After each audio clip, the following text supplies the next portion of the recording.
Berita pembentukan aliansi Rumah Langit oleh Pavilion Bintang Jatuh, Menara Pil, Sekte Bunga, dan Lembah Api Terbakar meledak bak petir di tengah hari bolong. Seluruh Central Plains berguncang, kekacauan pecah di mana-mana. Empat raksasa yang selama ini menggentarkan dunia akhirnya bersatu. Dibandingkan mereka, aliansi sungai yang mendalam hanyalah bayangan kecil. Cukup satu jari untuk menghancurkannya.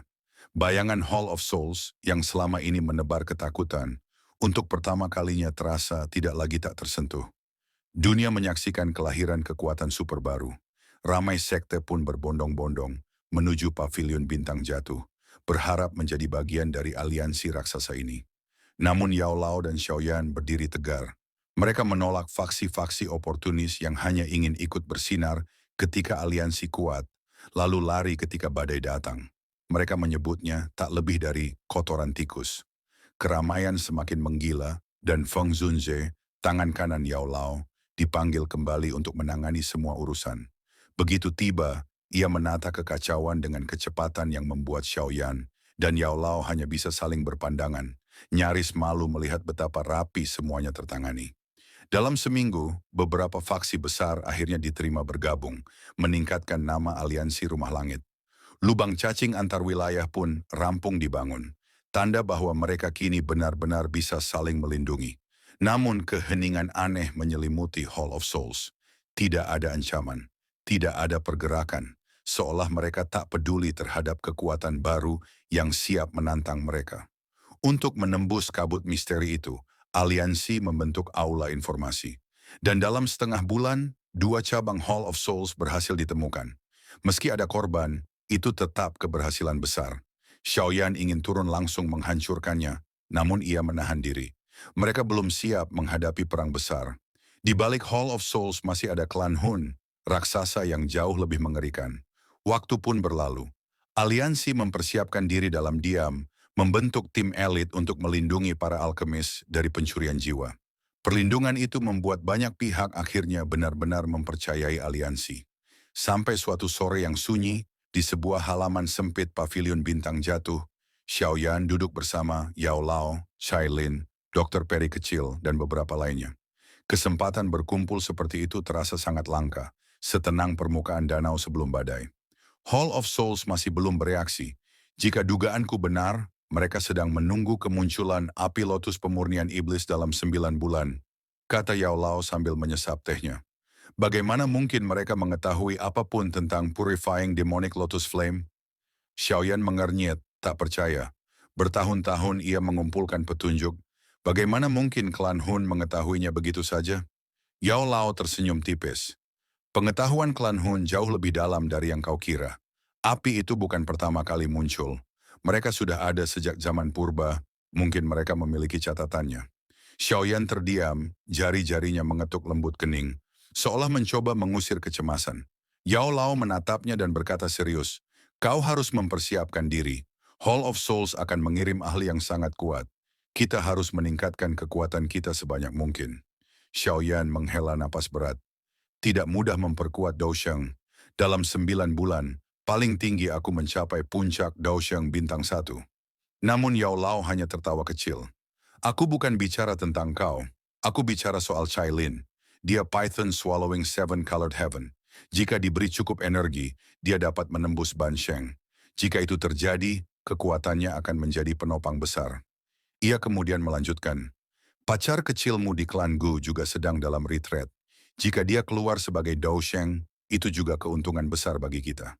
Xiaoyan hanya tersenyum pahit. Potensi Cailin dan Shun Er memang jauh melebihi dirinya. Dunia selalu tak adil, namun ia telah belajar berdiri di tengah ketidakadilan itu.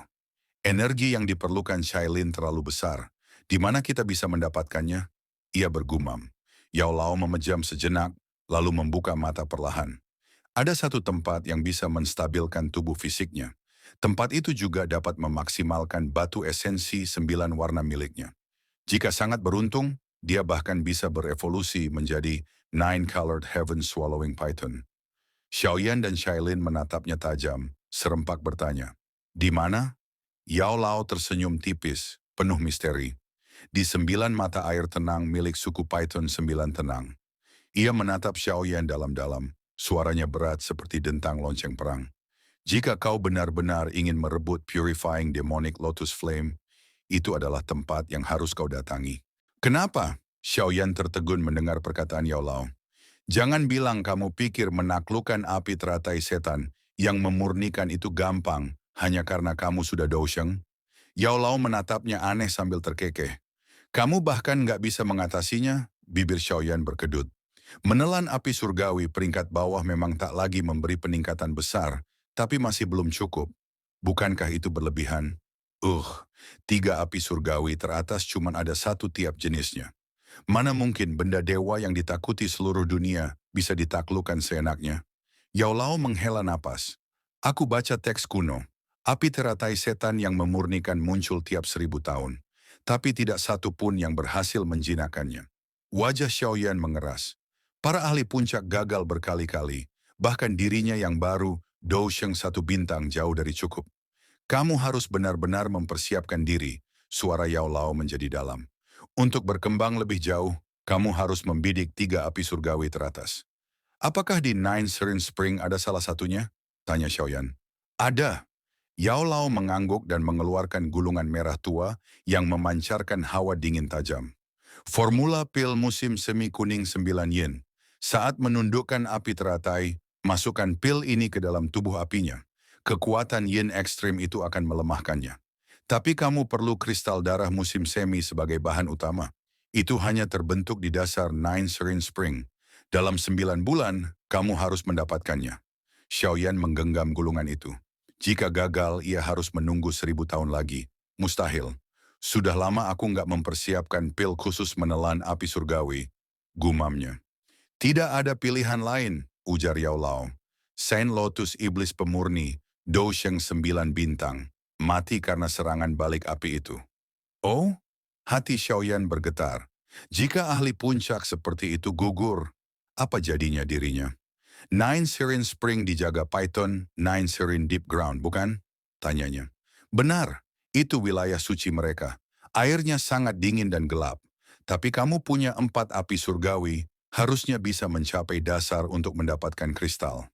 Tempat itu juga cocok untuk Cailin berevolusi menjadi Python menelan surga 9 warna. Kalau begitu, mereka pasti tidak akan membiarkan kita masuk. Dengan kekuatanmu sekarang, sedikit yang bisa mengalahkanmu. Dan kalau terjadi sesuatu, robek token spasial. Dengan kekuatan aliansi rumah langit, kita tak perlu takut. Yao Lao tersenyum. Kalau begitu kita berangkat besok. Waktu mepet, kata Xiaoyan. Keesokan pagi, Xiaoyan bersama Cailin, Dokter Peri kecil, dan Qing Tan meninggalkan pavilion bintang jatuh. Perjalanan yang dulu butuh beberapa hari kini selesai setengah hari.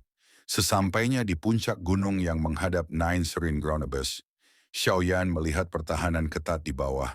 Namun bagi kekuatannya kini, itu bukan apa-apa. Ia bersiap menembus ruang ketika angin tajam melesat. Beberapa sosok muncul di atas jurang. Mereka, suku naga Void kuno? Xiaoyan menyipitkan mata.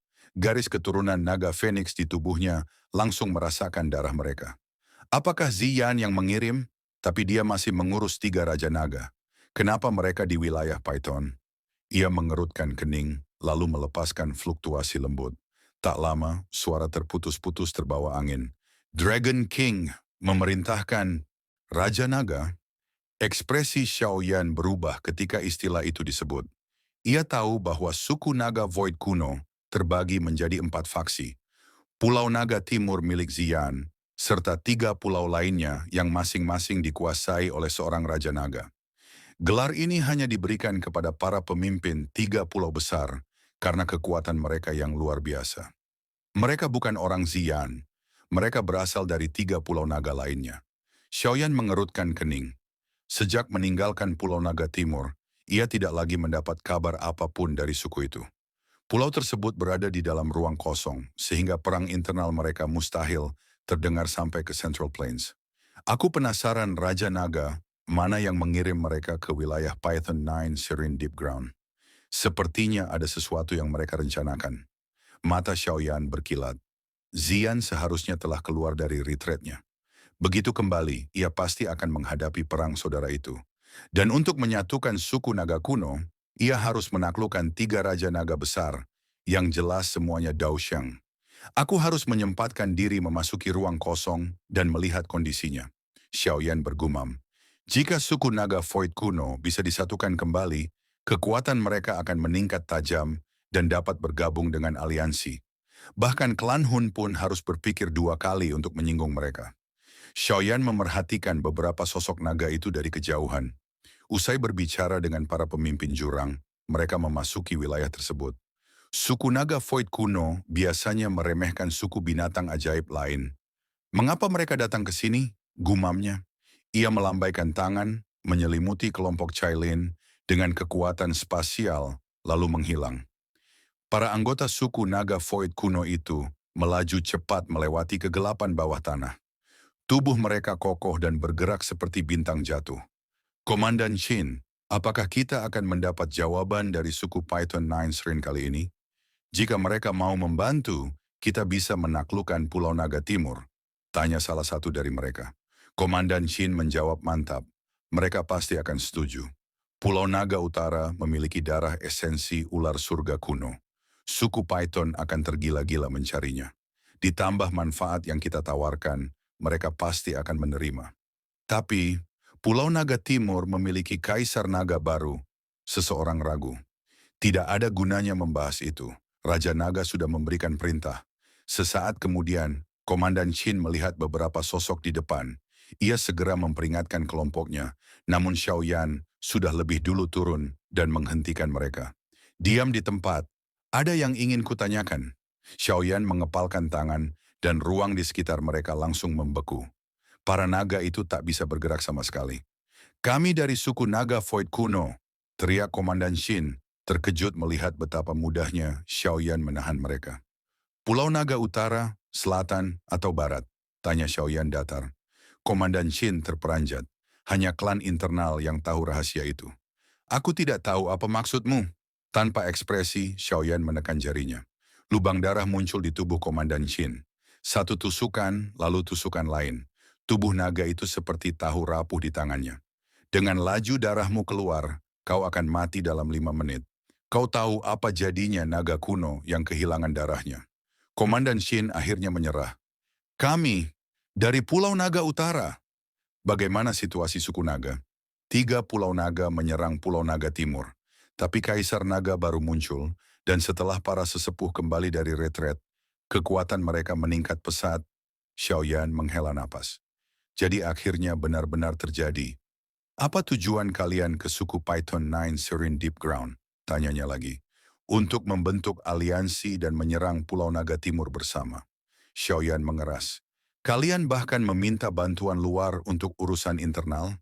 Itu perintah 3 Raja Naga. Kami hanya mengikuti. Apa bala bantuan lainnya? Tanya Xiaoyan dingin. Komandan Shin menegang, namun di bawah tekanan jari Xiaoyan, ia akhirnya berteriak. Mereka juga mengundang suku Heaven Demon Phoenix. Mereka setuju membantu, tapi meminta agar Kaisar Naga baru diserahkan kepada mereka. Wajah Xiaoyan menggelap. 3 bajingan itu benar-benar tidak tahu malu, bahkan menjual Kaisar Naga mereka kepada musuh bebuyutan. Dengan aliansi 2 suku besar itu, Pulau Naga Timur dan Xi'an akan berada dalam bahaya besar.